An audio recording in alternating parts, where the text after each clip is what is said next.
They looked like they came from two different worlds, and in many ways, they did.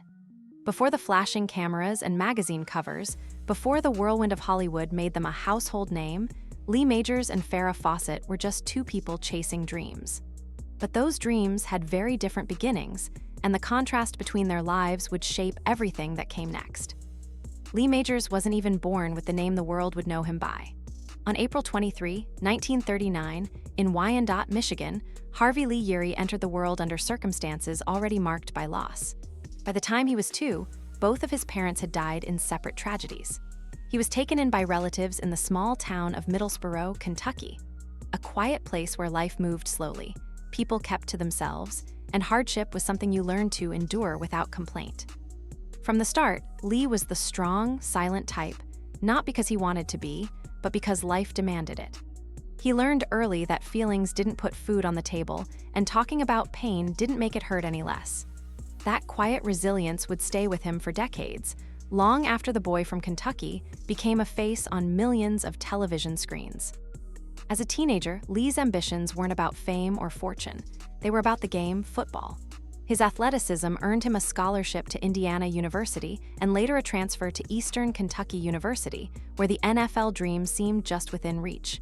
But fate had other plans. A devastating back injury on the field ended his football career before it truly began. For the first time, Lee had no clear path, no playbook, no obvious future.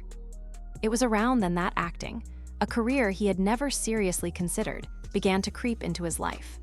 Friends encouraged him to try his hand in Hollywood, pointing out the square jaw, the athletic build, the quiet confidence that seemed made for the screen. In the early 1960s, Lee packed up and headed west, joining thousands of others chasing the same dream. Hollywood can chew up a newcomer in days, but Lee's natural presence stood out. He didn't try too hard. He didn't play the loud, attention-seeking game. That restraint, ironically, made people notice him more.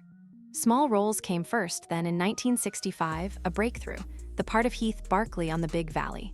Acting alongside Barbara Stanwyck and other stars of the era, Lee proved he could hold his own without stealing the spotlight.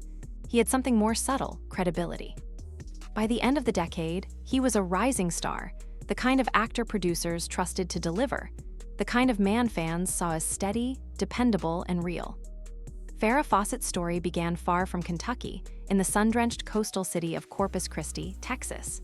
Born February 2, 1947, she grew up in a close-knit, middle-class family, the kind where everyone knew each other's business and church on Sundays wasn't a suggestion, it was a way of life. From an early age, Farrah had a glow about her. It wasn't just her looks, though she was stunning even as a child, it was her spirit. She radiated warmth, charm, and an almost magnetic energy that made people want to be around her. By high school, she was the quintessential all-American girl, a cheerleader with a megawatt smile, the kind of beauty that didn't intimidate so much as invite you in. She won beauty contests with ease, but never seemed to take herself too seriously. It was that balance, glamour without arrogance, that caught the attention of local photographers and pageant judges alike. After graduation, she enrolled at the University of Texas, planning to study microbiology before switching to art. But it wasn't academics that put her on the map, it was her face. Named one of the 10 most beautiful co-eds in the United States, she suddenly found herself on the radar of Hollywood talent scouts. At first, Farrah hesitated. She was a Texas girl through and through, and the idea of leaving home for the chaos of Los Angeles was daunting. But opportunity has a way of wearing people down, and eventually she took the leap. LA welcomed her the way it welcomes anyone who fits a certain ideal, quickly and with open arms. Photographers adored her. Commercial producers lined up. She had a rare kind of versatility. In one frame, she could look like a runway goddess, in another like the friendly girl next door. Her first years in the city were a blur of photo shoots, TV guest spots, and building connections. Farrah wasn't yet a household name, but you could feel it coming. Their worlds collided in the late 1960s when they were introduced at a party in Los Angeles. Lee was already established in the Big Valley, quietly building a career brick by brick. Farrah was still climbing, but everyone in the room could tell she was destined for something bigger. Friends who were there say the chemistry between them was instant, not loud or theatrical, but undeniable. They talked, they laughed, and before long, they were inseparable. Lee was drawn to Farrah's lightness. She was fun, spontaneous, and had a way of making him open up in ways few people could. Farrah, in turn, admired Lee's steadiness. He was a man who seemed grounded in a city where most people floated from one thing to the next. He didn't need the spotlight to validate him, and that confidence made her feel safe. They began dating, quietly at first, away from cameras and headlines. Lee's protective nature fit well with Farrah's growing ambitions. He encouraged her, stood by her, and never tried to overshadow her. It was the kind of romance that felt solid, like it could survive anything. But Hollywood is rarely kind to love stories. Even in those early years, subtle pressures began to creep in: busy schedules, career demands, the growing curiosity of the press. Still, to anyone looking in from the outside, Lee Majors and Farrah Fawcett looked like a perfect match. And for a time, they really were. Neither could have known that the very differences that brought them together, the grounded man from Kentucky and the radiant Texas girl with a dream, would one day become the same forces that pulled them apart. And soon, the fairy tale would face its first real test. By the early 1970s, Lee Majors and Farrah Fawcett had become one of Hollywood's most admired couples. They were striking without even trying, Lee with his chiseled features and quiet confidence, Farrah with her effortless beauty and charm. Together, they were the kind of couple that made people believe in old-fashioned romance, even in an industry built on make-believe. In July 1973, they made it official. The wedding was intimate by Hollywood standards, no sprawling media circus, no attention-grabbing stunts.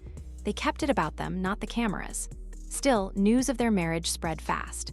To fans, it felt like the perfect pairing, the reliable, stoic TV star and the rising golden girl.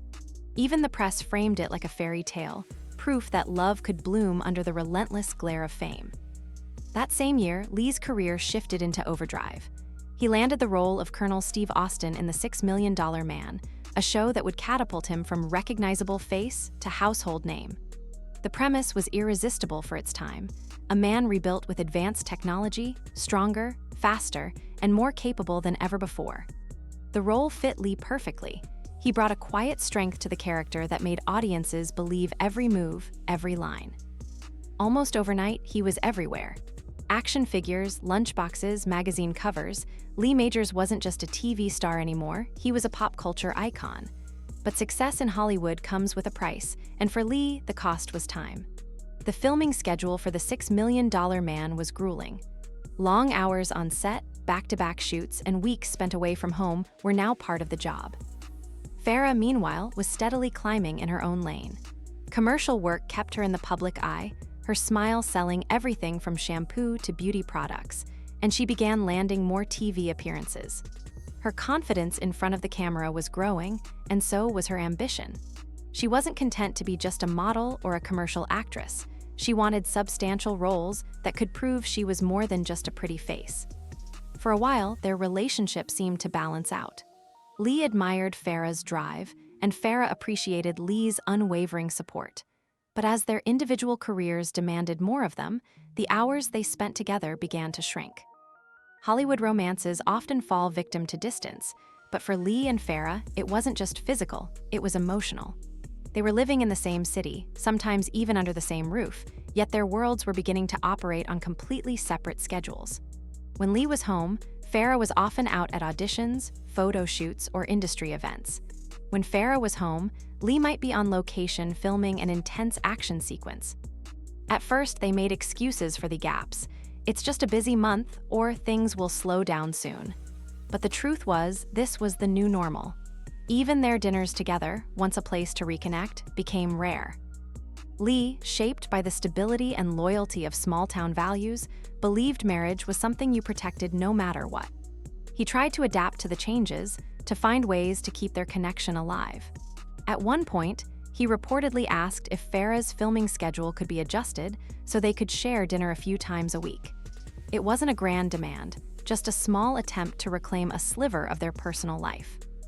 Farrah, however, was determined to carve out her own identity in Hollywood. She didn't want to be perceived as Lee Majors' wife who gave up work for love. Her independence had always been part of her appeal, and she guarded it closely. Adjusting her career for the sake of appearances, no matter how small, didn't sit right with her. She politely refused the schedule change. That refusal may have seemed minor at the time, but it hinted at a deeper difference in how they saw their future. Lee was willing to slow down for the marriage. Farrah wasn't ready to hit the brakes on her ambitions. Neither was wrong. It was simply a clash between two people who wanted to protect two different things. From the outside, none of this was visible. Red carpet appearances still showed them smiling, polished, and seemingly in sync. Interviews painted them as a golden couple who had it all: love, fame, and success. But behind the closed doors of their Los Angeles home, the silence between them was growing. Lee didn't complain publicly. That wasn't his style. He had built his career on professionalism and restraint, and he wasn't about to let his private life become tabloid fodder. Farrah, too, kept things close to the vest. She wasn't interested in airing personal struggles in a world that could twist every word into scandal. But love is rarely lost in one single moment. More often, it fades in tiny increments. Missed dinners, unanswered phone calls, long stretches of time where one person feels like the other is already living in a separate life. And slowly, that's exactly what was happening. By the mid-1970s, the cracks were set, even if neither of them wanted to admit it yet. They were still in love, but love alone was no longer enough to bridge the widening gap. And just as they were trying to hold on, something unexpected was about to happen. Something that would change Farrah's career forever, and in the process, test their marriage in ways neither of them could have predicted. In 1976, Farrah Fawcett's life, and by extension, her marriage, changed almost overnight. Up until then, her career had been steadily moving forward. Commercial spots, guest roles, magazine features. But that year, she stepped onto a set that would transform her into a global phenomenon. The show was Charlie's Angels, a sleek, stylish crime drama centered on three female private investigators. Farrah played Jill Munro, the athletic, confident blonde who could chase down criminals one minute and light up a room the next. It was a role that seemed tailor-made for her. The moment the show premiered, audiences couldn't get enough. Her beauty had always been undeniable, but Charlie's Angels gave it a new kind of power. Farrah wasn't just a model or an actress anymore, she was a pop culture icon. The feathered golden hair, the megawatt smile, the sunny charisma, she didn't just play a character on TV. She became an image the world couldn't stop talking about. Then came the poster. It wasn't elaborate or flashy, just Farrah, in a simple red one-piece swimsuit, smiling warmly into the camera. But something about that image caught the public's imagination. It sold over 12 million copies, making it the best-selling poster of all time. Dorm rooms, bedrooms, and office walls across America suddenly had that same smiling face staring back. Farrah's fame didn't just rise, it exploded. Suddenly she was being invited to every award show, interviewed by every magazine, chased by paparazzi who seemed to be on her trail 24/7. Offers for new roles poured in, endorsement deals stacked up, and her calendar became a patchwork of appearances, shoots, and press events. Lee Majors had experienced fame himself through The $6 Million Man, but even he was stunned by the velocity of Farrah's rise. His own schedule was intense, filming action scenes, doing promotional tour, balancing a career that kept him away from home for long stretches. But now Farrah's schedule rivaled his, and unlike his, hers was saturated with constant public exposure. The more her star rose, the harder it became for them to find time together. The dinners they had once tried to protect became a rare luxury. Their home, once a private retreat, now felt more like a layover spot between career obligations. Lee, seeing the growing distance, tried to make small adjustments. At one point, he reportedly suggested that Farrah's filming schedule be shifted so they could at least share a few evenings together. But Farrah resisted, not out of malice, but from a deep need to prove she could stand on her own in the industry. She didn't want whispers in Hollywood that she was shaping her career around her husband's needs. That decision stung. For Lee, who valued loyalty and togetherness above all else, it felt like another door quietly closing between them. For Farrah, it was a necessary stand for her independence. Neither could see, in that moment, how deeply those choices would echo later. What made things worse was how public Farrah's success became. Charlie's Angels wasn't just a hit, it was a phenomenon, and Farrah was its breakout star. Everywhere they went, she was the center of attention. Lee was proud of her, but the imbalance was becoming harder to ignore. When they walked into a room, the flashbulbs aimed for her first. When journalists called, they wanted Farrah's voice, Farrah's story, Farrah's angle. The marriage, once a partnership, was now caught in a tug-of-war between two equally demanding careers. And only one of them was basking in a cultural moment unlike anything Lee had experienced. Even when they were together physically, it felt like they were living in different worlds. Lee's work kept him grounded in his familiar television lane. Farrah's fame had catapulted her into a stratosphere where the attention never stopped. That kind of spotlight changes people, not because they want it to, but because it has to. The constant scrutiny, the endless praise, the swarm of admirers, it all alters the way a person moves through life. By the end of 1976, the gap between them was no longer just about time or logistics. It was about the reality that their lives were moving in opposite directions, fueled by two very different kinds of success. And as the whirlwind of Farrah's stardom reached its peak, someone else would step into her life, someone whose presence would alter the course of their marriage forever. By the late 1970s, the fairy tale image of Lee Majors and Farrah Fawcett was crumbling, though to the outside world, they were still the golden couple. Behind the scenes, the emotional distance between them had stretched thin, and whatever was left holding them together was becoming dangerously fragile. Then came the blow Lee never saw coming. His wife, still legally married to him, was suddenly photographed on the arm of another man. And not just any man, Ryan O'Neal. This wasn't a stranger from some other corner of Hollywood. Ryan was someone Lee knew.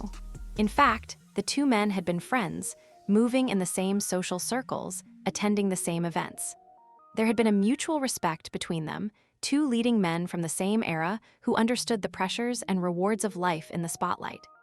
So when the first images hit the tabloids, Farrah and Ryan, holding hands, smiling together at red carpet events, it wasn't just betrayal. It was public humiliation. The most devastating part?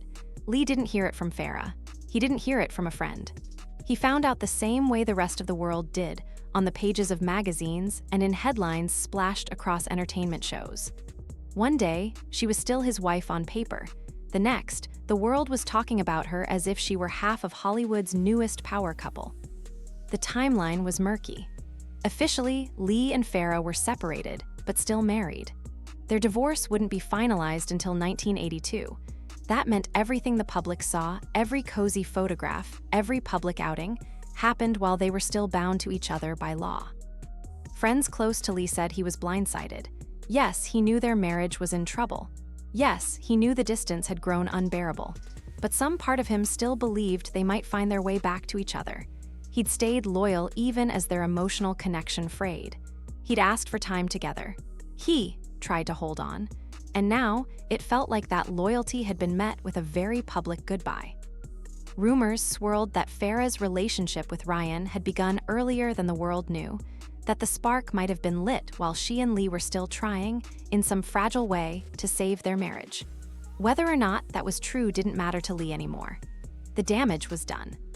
What stood out most was Lee's reaction, or rather, his lack of one. In Hollywood, scandals like this often turn into press wars.